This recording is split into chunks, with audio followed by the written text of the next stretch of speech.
राज्यभरामध्ये 17 जागांच्या वरती महायुती या निवडणुकीला सामोरं जात आहे। त्याच्यामुळे वेगवेगळ्या मतदारसंघामध्ये ज्या ज्या ठिकाणी महायुतीतल्या इतर पक्षांनी अधिकृत उमेदवारांच्या संदर्भामध्ये अर्ज भरले असतील तर त्या संदर्भातली एक चर्चा त्यानिमित्ताने त्या ठिकाणी होती।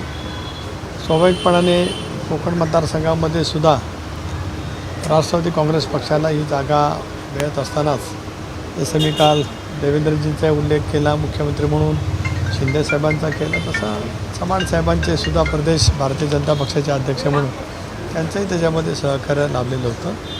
आज ही चर्चा, आजची भेट ही सदिच्छा भेट होतीच, पण त्याचबरोबर ती आता ह्या सगळ्या जागांच्या वरती एकमताने ही निवडणूकला सामोरं जात असतानाच त्याच्यातलं सामंजस्य कसं करता येईल या दृष्टिकोनातून आम्ही त्या ठिकाणी चर्चा केली। सर, मुख्य 3 जागांवरती आपल्याला राष्ट्रवादी विरुद्ध महायुतीतला घटक पक्ष अशी लढत दिसते। पुणे, रायगड आणि नांदेड या ठिकाणी ज्या महायुतीचे उमेदवार आहेत त्या विरोधात बंडखोरांनी बंडखोरी केल्याचं दिसतं, याबद्दल काय? नाही, मी म्हटल्याप्रमाणे बऱ्यापैकी ठिकाणी तशाच पद्धतीची स्थिती आहे। मला विश्वास आहे की ज्या वेळेला ती नेतृत्व या संदर्भामधला निर्णय करेल, चुकीतलेलंच आहे, ज्या अर्थी त्या जागा महायुती म्हणून सर्वकडे सुटलेल्या आहेत त्या अर्थी देशाच्या केंद्रीय नेतृत्वाने या संदर्भातली अनुमती दिल्याच्या नंतर त्या ठिकाणी अशापैकी अर्ज दाखल केले गेले असतील तर ते अर्ज नक्कीच माघारी घेण्याच्या दृष्टिकोनातून प्रत्येक पक्षाचं नेतृत्व आणि जिथे कुठे काही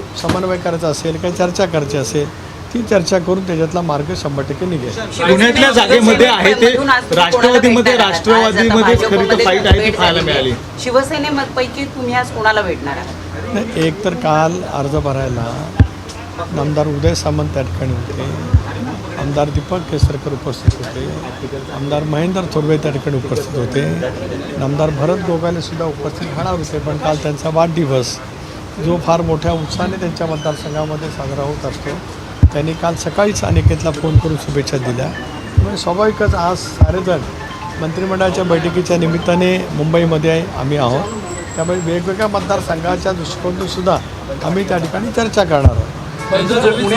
पुण्यामध्ये आहे ते राष्ट्रवादीमध्ये शिंदेसाहेबांची चर्चा अगोदर झालेली होती काल, त्या पद्धतीने उदय सामंत, दीपक केसरकर, मी मगाशी म्हटल्याप्रमाणे सर्व शिवसेनेचे नेते त्या ठिकाणी अर्ज भरायला होते। त्या संदर्भातला मार्ग हा निश्चितपणे त्या ठिकाणी निघेल। केवळ तेवढ्यापुरतं सीमित नाही तर 17ही जागांच्या वरती महायुतीचे उमेदवार एकच कसे राहू शकतील या दृष्टिकोनातूनच आज उद्या परवापर्यंत प्रयत्न होतील आणि त्याच्यात आम्हाला निश्चितपणाने यश मिळेल। धन्यवाद।